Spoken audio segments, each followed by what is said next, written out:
One of my major questions is like, which Maple Leaf is under the gun the most to perform in training camp? There's a variety of different guys, but let's start with you. Who are you thinking? Well, to me, when you think about training camp and who that's a big deal for and who's going to have, the most pressure on their plate, I always think of the bubble guys. I've been in that position many times, and you're a bit jealous sometimes. You look around at some of the other stars and whatnot, and they're just taking it as a bit of a warm up to the season, get their things going and work on some video stuff and talk to the coaches, where you're fighting for your life. You're trying to make that team. That's a year in the NHL under your belt in your career. That's a huge thing, and you're trying to crack that lineup. And guys like Lafferty and Gambrell, Holmberg, McMahon, Noah McGregor. These are guys where there's a handful of spots, and there's more than a handful of guys vying for them. So those guys they've got a lot on their plate. They've got long sleeps, and they're more focused and more stressed than the average guy, I think, in training camp.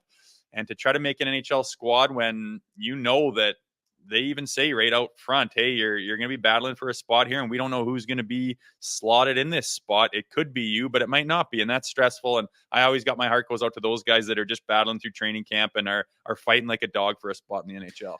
You must have been watching the McGregor documentary, because you called him Noah McGregor. You mean obviously Noah Gregor, but I'm with you. I'm with you. I have a simple answer, and it's one player specifically.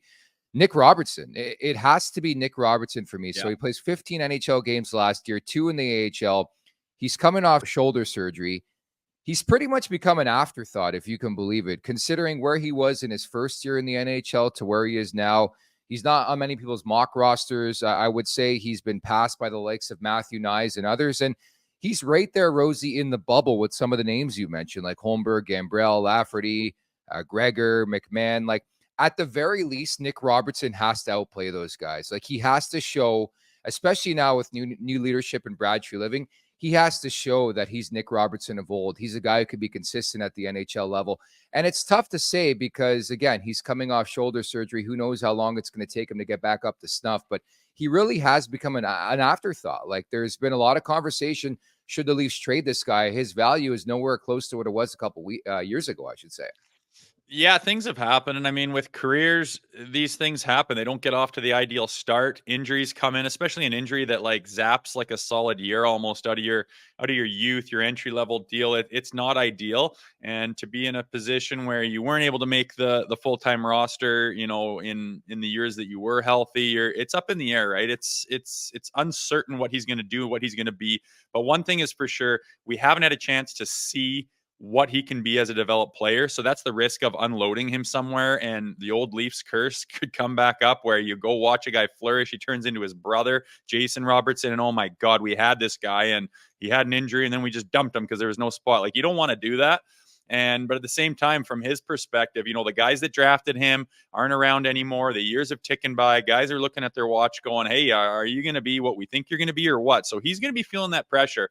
And, with that time off, he's going to have a little bit of rust. His timing won't quite be there. I think training camp for him is going to be very important to get all that stuff back up to snuff, start feeling confident, get some exhibition games in, start to show that, hey, if there's any doubt on anything, I think I need to be the benefit of the doubt guy. I am this guy that was supposed to be X. It hasn't worked out, but I'm still here. I'm ready to go. Show them something so that if there is a tough decision to be made, maybe this guy can get the benefit of the doubt just because of his pedigree and where he's sat in, the pipeline of the depth charts of the prospects. He's got to still be up there, but time has been ticking. He's lost some essential time to his career, and he's going to want to have a big time training camp and try to make sure he gets one of those slots. Dude, that's the worst thing you can do, is try to compare him to his brother. I think anybody crazily trying to do that is just not looking at the ball the right way. Like, I can't get to that level. I think this year is massive for Nick Robertson. I know he's just 22, but like, the fact that he's become an afterthought, considering he was trying to crack the top 6 to now maybe just trying to crack the roster and has been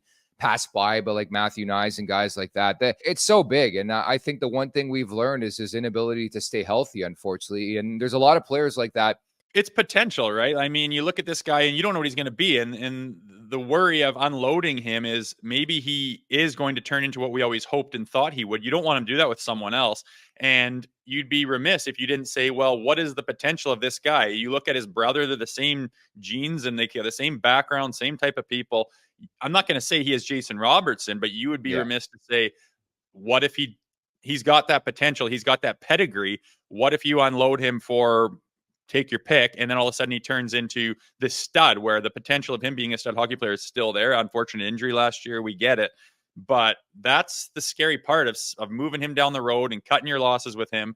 And then he goes on to become, a fantastic player with a long career and has lots of impact in the league. The Leafs are no stranger to having that once they let go of people. And you don't want it to happen in this situation, is all I'm saying.